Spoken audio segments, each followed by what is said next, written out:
Pois bem, meus amigos, vamos aqui então dar continuidade para fecharmos o crime de homicídio. Nós vimos então aqui as questões relacionadas ao homicídio doloso. Então nós já esquadrinhamos o tipo penal, analisamos então todas as nuances relacionadas ao crime de homicídio. Vimos então as modalidades de homicídio privilegiado, falamos então do homicídio qualificado e agora a gente vai falar do homicídio culposo. E ao encerrarmos o homicídio culposo, somente faltará falarmos das causas de aumento de pena para o homicídio, tá? Mas vamos então focar no homicídio culposo. Volte comigo aqui para a tela. O parágrafo 3º do artigo 121, então, nos diz assim: se o homicídio é culposo, pena detenção de 1 a 3 anos. Bom, algumas questões aqui, meus amigos. Primeira questão que nos chama a atenção é algo sobre o qual a gente já falou em uma outra ocasião, que é o fato de o homicídio ser o único dos crimes contra a vida que admite a modalidade culposa. E justamente por isso a gente pode concluir asseverando que é o único dos crimes contra a vida que não vai a júri a priori, não vai a júri pela sua natureza, não vai a júri por ele próprio. Porque nós sabemos que todos os outros crimes contra a vida, o homicídio doloso e os outros crimes contra a vida, todos só existem na modalidade dolosa, eles irão a júri pela sua natureza de crime doloso contra a vida. O homicídio culposo, pela sua natureza, não vai a júri. Evidentemente, ele poderá ir a júri como qualquer outro crime a priori, se for conexo com um crime doloso contra a vida. Mas pela sua natureza de crime culposo, ele não irá a júri. Então, é o único dos crimes contra a vida que não possui, não vai a júri, né? Ou seja, o único crime contra a vida que possui modalidade culposa. Bom, outro ponto importante é a gente reiterar a regra que se encontra no artigo 18 do Código Penal. É a regra da excepcionalidade do crime culposo, regra de acordo com a qual a gente só terá modalidade culposa se houver expressa previsão em lei, e aqui nós temos uma expressa previsão em lei, né? O parágrafo 3º, então, temos aqui a expressa previsão em lei da modalidade culposa, por isso que existe o homicídio culposo. Outro ponto é chamarmos a atenção para o fato de que a gente percebe, né? Eu quero que você lembre aqui, que eu já mencionei, que o estudo da parte especial é nós conhecermos o tipo penal e sobre o conhecimento do tipo, e sobre isso mesmo, sobre o conhecimento do tipo penal, nós aplicarmos o conhecimento que a gente tem de parte geral, mormente no que diz respeito à teoria do crime. E por que estou dizendo isso? Porque aqui, por exemplo, meus amigos, vejam que a parte especial, a gente não tem maiores considerações sobre o crime culposo. O Código Penal simplesmente diz se o homicídio é culposo e diz que a pena é de detenção de 1 a 3 anos. Mas veja comigo, portanto, que aqui nós não temos a definição do que é o homicídio culposo, do que é o crime culposo, quais são as modalidades culposas. Isso a gente tem lá na parte geral, primeiro no artigo 18 e, evidentemente, com muito conhecimento doutrinário sobre aquele artigo 18, tá? Então, tema lá de parte geral. Rememorando muito brevemente, porque evidentemente não cabe aqui em parte especial a gente rememorar tudo de parte geral, mas rememorando muito brevemente só para a gente se conectar aqui com o tipo penal, vale lembrar então que modalidade culposa corresponde à inobservância de um dever objetivo de cuidado, de modo que um crime culposo é um crime em que o sujeito não observou os deveres de cautela, os deveres de cuidado, é um crime que não houve o cuidado adequado, cuidado pertinente. É isso que é uma conduta culposa, tá? Importante chamarmos a atenção para isso, e que essa conduta culposa será imprudência, negligência ou imperícia.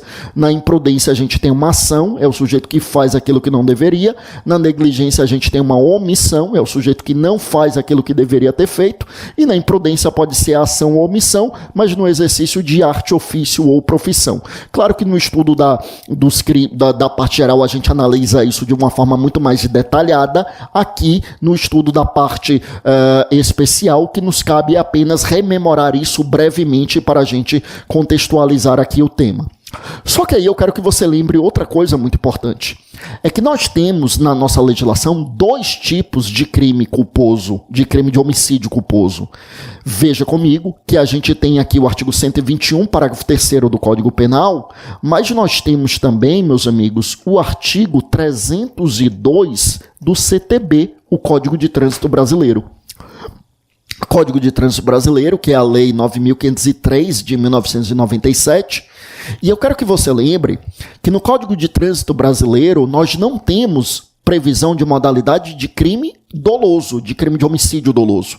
A gente tem no 302 o homicídio culposo e no 303 a lesão corporal culposa. De modo que, se o sujeito utiliza um veículo automotor para praticar um homicídio dolosamente, é o 121 do Código Penal. Mas se o homicídio é culposo, aí a gente não aplica o 121, parágrafo 3º do Código Penal, e sim o artigo 302 do CTB. Da mesma forma, se fosse uma lesão corporal culposa, seria o artigo 303 e não o 129 do Código Penal.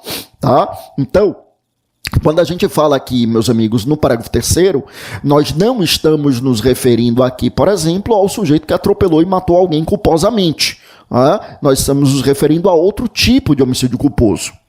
E aí, embora o nosso objetivo não seja esmiuçar o Código de Trânsito brasileiro, porque a gente está estudando aqui parte especial e não legislação penal extravagante, mas algumas considerações valem a pena sobre o Código de Trânsito brasileiro. Aí eu quero te lembrar, meus amigos, que lá no Código de Trânsito nós temos então o homicídio culposo, a pena é maior, a pena é de 2 a 4 e não apenas de 1 a 3, e lá nós temos algumas hipóteses de homicídio culposo qualificado, inclusive aquela de maior pena, que é a situação na qual o sujeito, meus amigos, ele então está embriagado, né? Ou seja, ingeriu bebida alcoólica e conduziu o veículo automotor e atropelou e matou alguém, a pena é de reclusão de 5 a 8 anos. Quer dizer, uma pena bem mais considerável do que a pena, por exemplo, aqui do 121, parágrafo 3º, que é de detenção de 1 a 3. Lá já começa sendo de 2 a 4, mas nessa hipótese em que o sujeito ingeriu substância alcoólica ou de efeitos análogos, embriagado, portanto, nós teremos uma pena que pode chegar a uma reclusão de 5 a 8 anos. Tá? Outro ponto importante é lembrarmos o seguinte: a priori, a gente tem o artigo 44 do Código Penal, que fala das penas restritivas de direitos, e nas penas restritivas de direitos, meus amigos, nós temos uma situação na qual cabe a substituição da pena privativa de liberdade por pena restritiva de direitos em se tratando de crime doloso, se for um crime sem violência ou grave ameaça, e que a pena efetivamente aplicada pelo juiz não ultrapasse o patamar de 4 anos. Só que quando a gente vai para o homicídio culposo, não tem um patamar máximo de pena estabelecido. Então isso é muito importante a gente lembrar que para o homicídio culposo, pelo menos a priori e em tese, qualquer pena poderia ensejar a substituição da privativa de liberdade pela restritiva de direitos. Contudo, houve uma lei no ano de 2020 alterando o artigo 302 do CTB, estabelecendo que no caso em que o sujeito ingeriu a bebida e atropelou e matou alguém, a lesão corporal, um homicídio culposo proveniente lá da ingestão de bebida alcoólica ou substância de efeitos análogos, que não caberia a substituição da privativa de liberdade pela restritiva de direitos. Tá? Vamos atentar para isto, então, em relação ao homicídio culposo na condução de veículo automotor, estando o sujeito sob o efeito de álcool ou substância de efeitos análogos, tá? Bom, fecho aqui a questão do Código de Trânsito. Como eu disse, o Código de Trânsito aí é o tema de legislação extravagante, mas claro que a gente tinha que trazer essas informações que são muito importantes, porque dizem respeito ao homicídio culposo também. Tá? Então a gente tem aqui o homicídio culposo do 121, parágrafo 3º. Eu reitero então que a gente não pode aplicar esse dispositivo para o homicídio culposo na condução de veículo automotor, seria apenas na hipótese, meus amigos, de outros tipos de homicídio culposo. Então o sujeito que manuseando uma arma e a arma dispara e mata alguém, por exemplo, aí a gente aplica o 121, parágrafo 3º, tá? Bom, e aí é muito importante a gente lembrar da regra de perdão judicial do parágrafo 5º desse mesmo artigo 121. Eu vou colocar aqui na tela, olha só, veja comigo aqui na tela, eu vou pular o parágrafo 4º, porque o parágrafo 4º trata de causa de aumento de pena.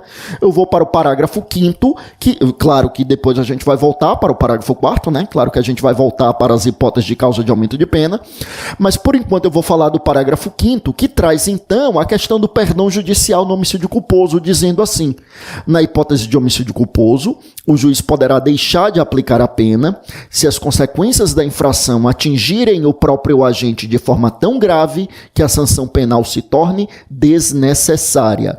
Então, na hipótese de homicídio culposo, eu repito, o juiz poderá deixar de aplicar a pena se as consequências da infração atingirem o próprio agente de forma tão grave que a sanção penal se torne desnecessária. Meus amigos, isso é perdão judicial. Perdão judicial ocorre quando a lei permite ao juiz deixar de aplicar a pena. A lei só faz isso, ou melhor, o juiz só pode fazer isso, deixar de aplicar a pena, quando estiver expresso em lei. Lembre que essa questão do perdão judicial é considerada uma causa de extinção da punibilidade.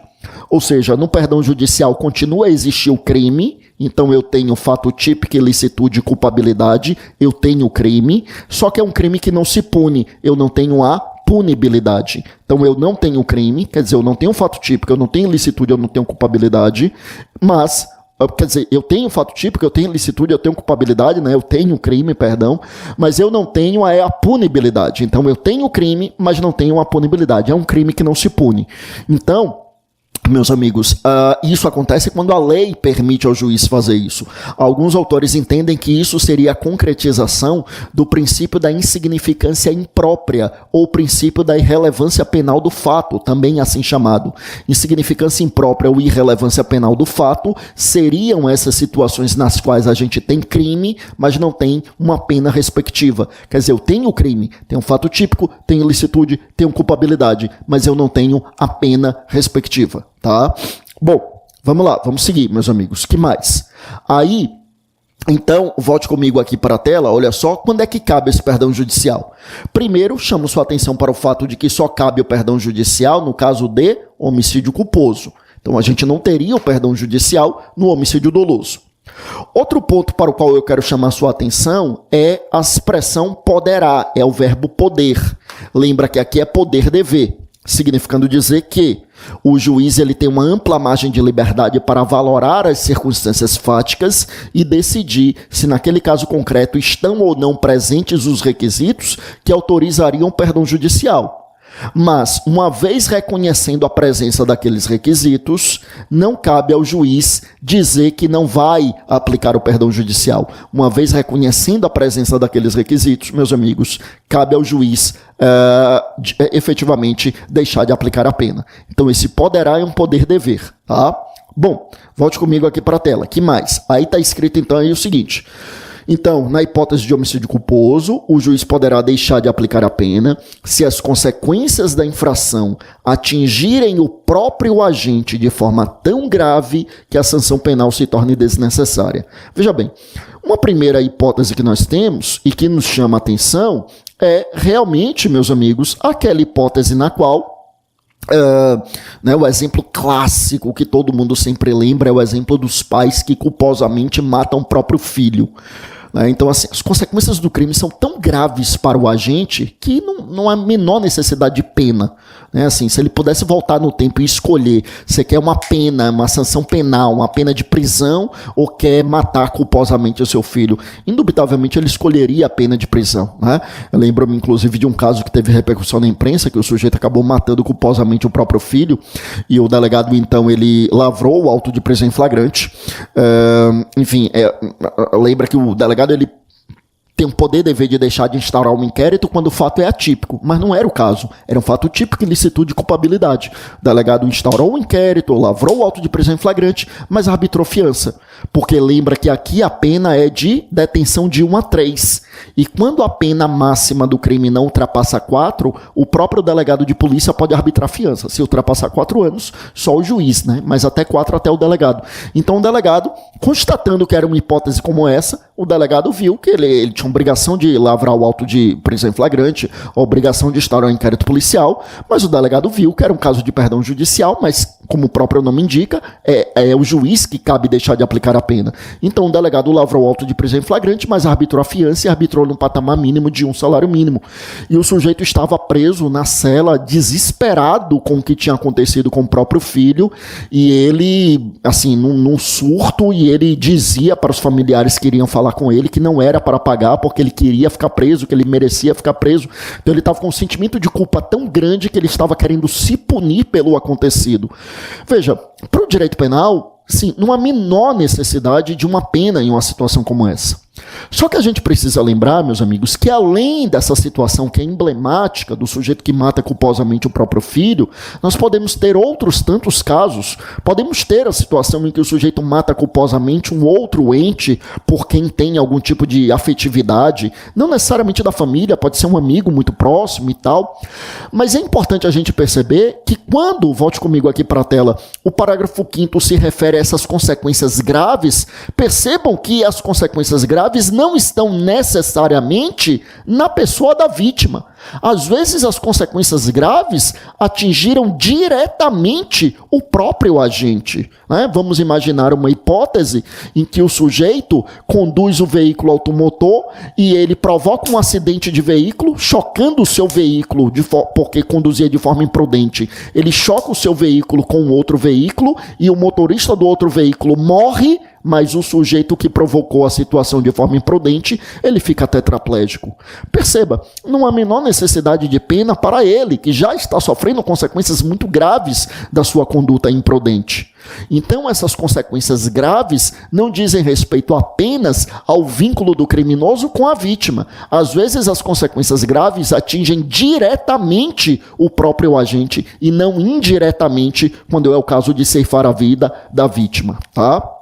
Bom, meus amigos, então muito importante lembrarmos isso, e aí, já que eu trouxe esse exemplo em que o sujeito está conduzindo o veículo automotor, é muito importante que a gente lembre que o entendimento amplamente aceito, tanto em doutrina quanto em jurisprudência, é no sentido de que esta regra do parágrafo 5º aqui, ela também se aplica ao artigo 302 do CTB. Veja, inclusive, que o parágrafo 5º, ele diz aí, na hipótese de homicídio culposo, veja, ele não diz na hipótese do parágrafo 3º desse artigo, né? Ele não diz, e ainda que ele dissesse isso, caberia o perdão judicial por analogia em bonam partem, né? Ainda que o parágrafo 5º se adstringisse apenas ao homicídio culposo do Código Penal, ainda assim a gente poderia aplicar para o homicídio culposo lá do CTB, fazendo uma analogia em bonam partem, né? Mas veja que ele nem diz, o parágrafo 5º nem diz que é só para o parágrafo 3º, ele diz apenas, veja só, na hipótese de homicídio culposo, e lá no 302 do CTB também é homicídio culposo, tá? Bom, que mais? Aí eu já mencionei, então, que o perdão judicial é uma declaração de extinção de punibilidade. Isso é muito importante porque antigamente tinha uma discussão sobre isso, né? Havia quem entendesse que a sentença de perdão judicial era uma sentença absolutória, havia quem entendesse que, na verdade, era uma sentença condenatória, ou seja, o juiz condenava por reconhecer fato típico e licitude de culpabilidade, mas deixava de aplicar a pena, então era uma sentença condenatória, mas sem condenação. Alguns entendiam assim. E aí veio o legislador em 1984, com a reforma da parte geral em 84, o legislador então ele altera ali o artigo 107, né, traz um novo artigo 107, trazendo o perdão judicial no catálogo das hipóteses de causas extintivas da punibilidade do agente. Então o perdão judicial não é sentença condenatória, não é sentença absolutória, é uma decisão declaratória da extinção da punibilidade. Ou seja, o juiz nem entra no mérito de materialidade e autoria, mas o juiz já declara a extinção da punibilidade do agente. Bom, outro ponto que eu quero te lembrar aqui sobre o homicídio culposo é lembrarmos aqui que a grande regra é a de que a gente não tenha tentativa em crime culposo. E, evidentemente, isso vale para o homicídio. Então, não dá para falar, eu repito, em tentativa no crime culposo, tá? Então, não, sendo crime culposo, a pessoa não pode tentar fazer aquilo que ele não quer, então não cabe tentativa para o crime culposo. Bom, excepcionalmente, admite-se a tentativa naquela raríssima hipótese da culpa imprópria, também chamada de culpa por extensão ou culpa por assimilação. Lembre comigo que é aquela culpa que deriva do erro de tipo. Então, o sujeito tem uma falsa percepção da realidade, mas com base naquela falsa percepção da realidade, ele então acaba incorrendo em erro e ele, sei lá, atira no sujeito achando que era um animal. Né? Então, esse erro de tipo exclui o dolo, e aí ele não responde pelo homicídio doloso, mas como o homicídio tem modalidade culposa, então permite-se a condenação pela modalidade culposa. Né? Então exclui o dolo, mas admite-se a condenação pela modalidade culposa. Tá? Bom, neste caso caberia a tentativa. Quer dizer, se ele atira e o sujeito sobrevive, então caberia aí a tentativa, tá? O sujeito, ele atira para matar, mas achando que é um animal, e o sujeito é alvejado, ou o tiro não pega, aí caberia excepcionalmente a tentativa do homicídio culposo, tá? Então, em regra, não cabe tentativa em crime culposo, mas excepcionalmente caberá nessa hipótese da culpa chamada de culpa imprópria, ou culpa por extensão, ou culpa por assimilação, tá bom? Então, volte comigo aqui. Então a gente fecha aqui essa hipótese também de crime culposo. Meus amigos, vejam só. Eu vou fechar aqui esse bloco e daqui a pouco a gente volta trazendo então as hipóteses de causas de aumento de pena no homicídio. Eu já volto com isso. Vamos lá.